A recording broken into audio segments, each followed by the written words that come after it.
Kisah nyata, anak yang lumpuh karena durhaka kepada sang ayah. Awal kisah, hiduplah seorang pemuda bernama Abdullah Banimah. Banimah merupakan sosok yang cukup taat beribadah.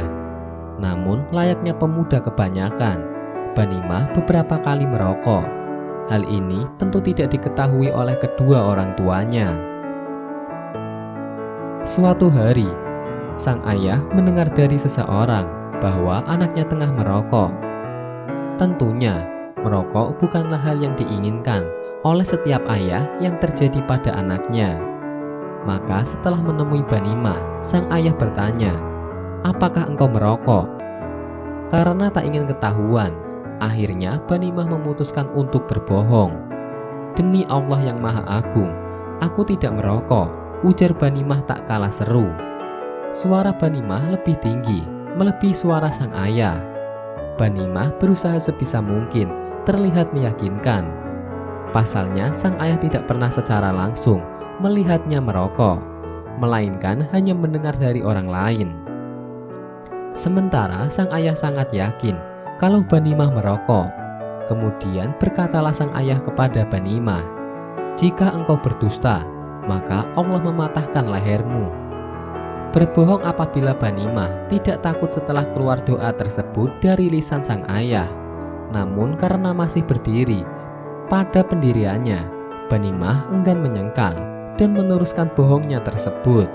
Namun yang dibarengi dengan sumpah atas nama Allah tersebut, sungguh akan sangat menyesal apabila Banimah tidak segera menarik ucapannya tersebut.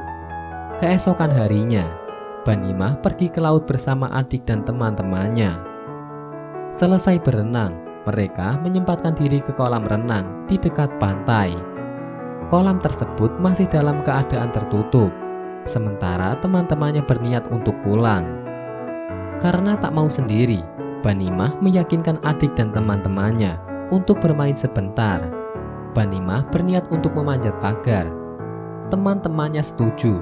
Mereka memanjat pagar bersama dan masuk ke kolam renang. Kolam tersebut dibuat dengan kedalaman bervariasi. Ada 1,5 meter, ada pula yang 3 meter. Tinggi Banimah saat itu 180 cm. Kondisinya pun sehat walafiat. Namun saat ia melompat ke dalam kolam renang, seketika ia menjadi lumpuh. Kepalanya membentur dasar kolam renang, sehingga menyebabkan lehernya patah. Tubuhnya lumpuh total dan tidak bisa digerakkan sama sekali. Darah mengalir dari lubang hidungnya. Darah tersebut sedikit membuat air dalam kolam renang menjadi merah. Mulutnya keluh dan sulit berbicara. Banimah sekarat, sementara adik dan teman-temannya tak tahu keadaan Banimah sama sekali. Mereka sibuk dengan kesenangan mereka sendiri di kolam renang. Salah seorang temannya menyadari hilangnya Banimah dan menanyakan hal tersebut kepada sang adik.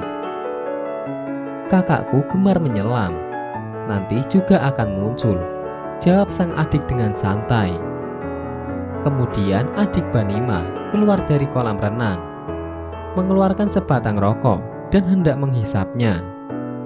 Di dalam kolam renang, Banimah masih berusaha agar tetap sadar. Ia berusaha mengeluarkan napas sebagai tanda untuk teman-temannya agar segera menolong Banimah. Di tengah perjuangan besar Banimah untuk tetap hidup, Banimah melihat sebuah rekaman dalam benaknya. Rekaman tersebut memperlihatkan kejadian-kejadian semasa 19 tahun hidupnya. Dari kecil hingga dewasa, ia banyak melakukan maksiat. Rekaman tersebut diakhiri dengan kejadian beberapa waktu lalu. Saat itu Banimah tengah bersedekah kepada ibu pemulung dengan memberikan makanan untuknya. Ibu pemulung tersebut terharu kemudian membalas Banimah dengan mendoakannya. Setelah melihat rekaman tersebut, hati Banimah menjadi lapang. Ia segera mengucap 2 kalimat syahadat sebelum akhirnya tak sadarkan diri di dalam air. Selepas itu, sang adik menyadari kakaknya tengah pingsan. Buru-buru, Banimah diangkat dan segera dibawa ke rumah sakit. Di tengah perjalanan, Banimah sempat sadar dan berpesan kepada adiknya untuk menelpon rumah. Jika ibu yang mengangkat teleponnya, maka jangan beritahu keadaanku. Tapi bila ayah yang mengangkatnya, maka beritahu keadaanku, ucap Banimah sambil menahan rasa sakit. Tak kala mendengar kabar Banimah tengah sekarat, maka sang ayah segera menuju rumah sakit. Tak lama kemudian, ibunya menyusul sambil menangis. Rupanya Allah hendak memberi Banimah kesempatan untuk bertobat. Padahal sangat mudah bagi Allah untuk mencabut nyawa Banimah saat itu juga. Jikalau demikian, maka Banimah meninggal dalam keadaan durhaka karena telah meninggikan suara di hadapan orang tua. Ditambah ia telah melakukan sumpah palsu atas nama Tuhannya. Kisah ini jadi pelajaran bagi kita semua. Tak ada yang tahu kapan ajal akan menjemput. Akankah kematian kita mendahului orang tua kita, atau justru sebaliknya? Namun cukup alasan tersebut agar kita senantiasa berbakti dan menjauhi durhaka. Semoga kita termasuk orang-orang yang soleh.